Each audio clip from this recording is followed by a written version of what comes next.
अस्सलाम वालेकुम फ्रेंड्स, कैसे हैं आप सब। मेरी तो तबीयत बहुत ख़राब है। अब ख़राब है जब मैं वॉइस ओवर कर रही हूँ। पहले मेरी तबीयत ठीक थी जब मैंने ये वीडियोस शूट की थी, उस वक्त तो अल्हम्दुलिल्लाह बिल्कुल ठीक थी। पता नहीं अचानक से ही ना मेरी तबीयत इतनी ख़राब हो गई। देखिए कितनी तेज़ बारिश हो रही है, ठंड भी बहुत हो गई है, शायद इसी वजह से मेरी तबीयत ज़्यादा ख़राब हुई है। उस दिन मैंने सारा दिन बहुत ज़्यादा काम किए थे। देखिए अपनी हेल्पर आंटी के साथ मिलकर अपनी बेडशीट चेंज करी थी। ये मेरा ना मैट्रेस कवर है, बहुत अच्छा है, मैंने ऑनलाइन मंगवाया था और इसकी प्राइस रेंज भी बहुत नॉर्मल थी। 1500 में मुझे मिल गया था। बहुत ही अच्छा मैट्रेस कवर है, वाटर प्रूफ है। आज मैं ये वाली पर्पल कलर की बेडशीट डाल रही हूँ। ये वीडियो में तो आपको ब्लू लग रही है लेकिन है पर्पल कलर में।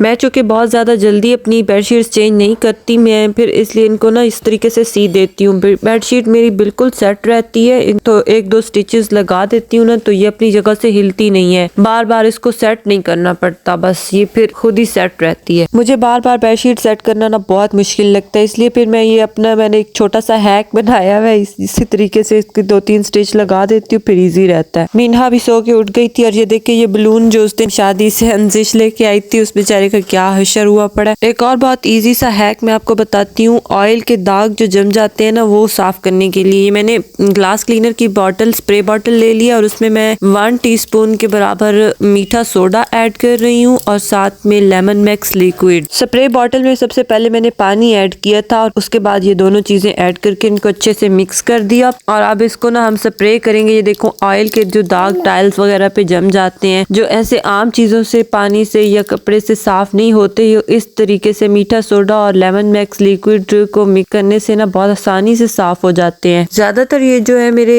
वैक्यूम हुड के ऊपर बहुत ज्यादा ऑयल के दाग जम जाते हैं, फिर इसको मैं बार बार ना इसी तरीके से साफ करती रहती हूँ हर 2-3 दिन के बाद, तो ये फिर साफ रहता है। मुझे शादियों वगैरह की भी बहुत थकावट थी और फिर मैं हेल्पर आंटी के साथ मिलकर सारा दिन यही सफाइयों वाले काम करवाती रही, बिल्कुल भी रेस्ट नहीं किया। तो शाम के टाइम मेरी इतनी ज्यादा तबीयत खराब हो गई ना, अचानक से मुझे इतना तेज बुखार हो गया। ये देखें गाइस, हमारा वैक्यूम हुड कितना ज्यादा साफ सुथरा हो चुका है माशाल्लाह से। ये बहुत ही कारआमद तरीका है, आप लोग भी कर सकते हैं इस तरीके से। ऑयल के दाग बहुत अच्छे तरीके से साफ हो जाते हैं। आप लोगों को मेरी आवाज भी बहुत चेंज लग रही होगी। आज मैंने मिक्स सब्जी बनाई थी, साथ में सैलेड बना के ना फरहान का लंच पैक कर रही थी, तो साथ बाजी ने ना हमें कड़ी के साथ बॉइल्ड राइस ला के दिए थे, तो फरहान ने कहा कि वो भी मुझे साथ पैक कर दें, फिर वो भी साथ ही पैक कर दिए थे। मैंने कोशिश तो मेरी होती है कि मैं उनको हेल्दी डाइट दूं सही वाली लंच में, क्योंकि नाश्ता वो सही से नहीं करते, कभी ब्रेड खा लेते हैं, सही से मतलब पेट भर के वाला नाश्ता नहीं करते। मेरी तबीयत बहुत ज्यादा खराब है, मैं डॉक्टर के पास भी गई थी और मुझसे बोला नहीं जा रहा, बिल्कुल मेरी आवाज बिल्कुल बैठ गई है और खांसी इतनी आ रही है ना, मैं बार बार वॉइस ओवर को कट करके फिर से करती हूँ। जब मैंने ये वीडियो शूट की थी ना, जब मैं ये काम कर रही थी, तो मैं बिल्कुल ठीक थी। नहीं मतलब तबीयत खराब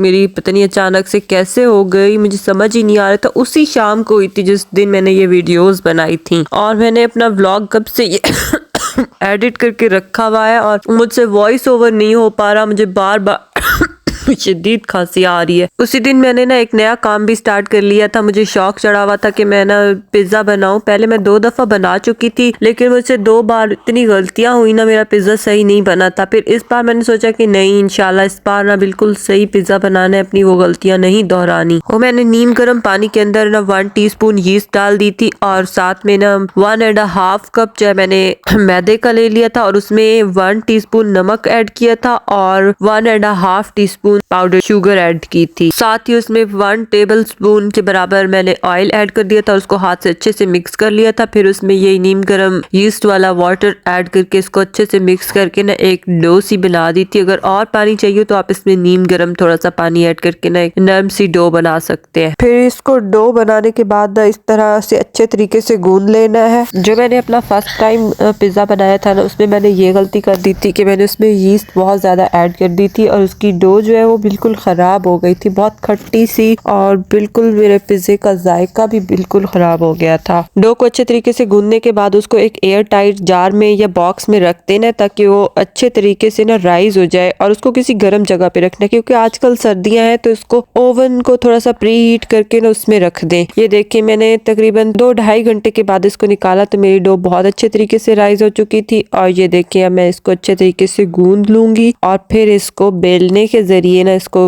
बेल के और फिर इसको मैं पिज्जा पैन में डाल दूंगी। देखिए इस बार मैंने वो गलती नहीं दोहराई तो मेरी डो बहुत अच्छी बनी है। आप लोग भी ना कोशिश कीजिएगा कि आपका मैदे का जो हिसाब होगा ना उसी हिसाब से यीस्ट ऐड करनी है, इससे ज्यादा ऐड नहीं करनी। अब इसको रोटी की तरह बेल देना, लेकिन बहुत पतला नहीं करना, इस तरह मोटा मोटा सा रखना है और इसको फिर पिज्जा पैन में ना ऑयल को अच्छे तरीके से ग्रीस करके उस पे डाल देना है। पिज्जा बनाना मुश्किल नहीं है, लेकिन क्वांटिटीज का हिसाब रखना थोड़ा सा मुश्किल हो जाता है। क्वांटिटी का हिसाब हमें आ जाए तो बस हमारा पिज्जा परफेक्ट बनता है। देखिए मैंने अपने पिज्जा को इसमें सेट कर दिया और इसके ऊपर भी ऑयल को ग्रीस कर रही हूँ ताकि ये अच्छे तरीके से बेक हो जाए। ऑयल ग्रीस करने के बाद इसको अच्छे तरीके से फोर्क की मदद से प्रिक कर लेना ताकि इसमें बेकिंग के दौरान हवा जमा ना हो। साइडों से भी इसी तरह कर लेना है। उसके बाद इस पे हम ऐड करेंगे पिज्जा सॉस। मैंने ये पिज्जा सॉस ले ली थी क्योंकि मैंने घर पे नहीं बनाई थी, घर में भी वैसे बनाई जा सकती है, मुझे मिल रही थी तो मैंने सोचा कि ले बस इजी सा काम हो। पिज्जा सॉस को बहुत अच्छे तरीके से इसके ऊपर स्प्रेड कर देना है, कोई जगह छूटी हुई ना रहे, क्योंकि इसी से तो सबसे ज्यादा पिज्जा का टेस्ट बनता है। पहले मैंने सोचा था कि तिक्का पिज्जा बनाऊंगी, लेकिन फिर मैंने ना तिक्का जो है वो स्किप कर दिया था क्योंकि फरहान भी घर पे नहीं थे। अगर वो घर पे होते तो उनके लिए तिक्का पिज्जा ही बनाती। मैंने सिंपल वेजिटेबल पिज्जा बनाने का सोचा था। इंशाल्लाह जब तिक्का पिज्जा बनाऊंगी तो उसकी भी रेसिपी आप लोगों के साथ शेयर करूंगी। और चीज इस पे दोनों मोज़रेला और चेडर चीज दोनों मिक्स करके मैंने डाल दी थी। उसके बाद मैंने सारी वेजिटेबल्स जो थी, जैसे बेल पेपर थी मेरे पास, टोमेटो थे और साथ में प्याज थे, मैंने इनको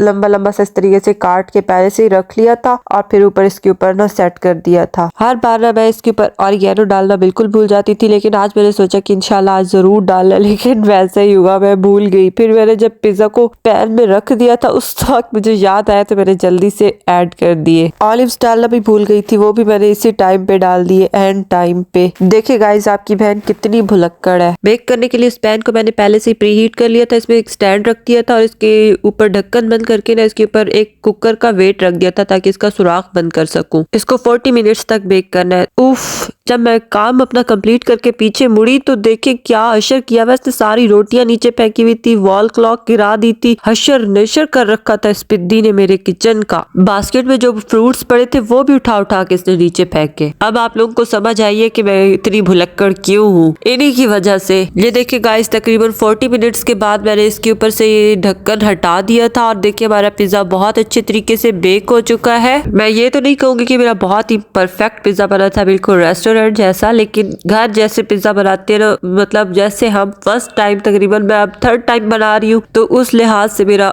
बहुत अच्छा पिज्जा बना था।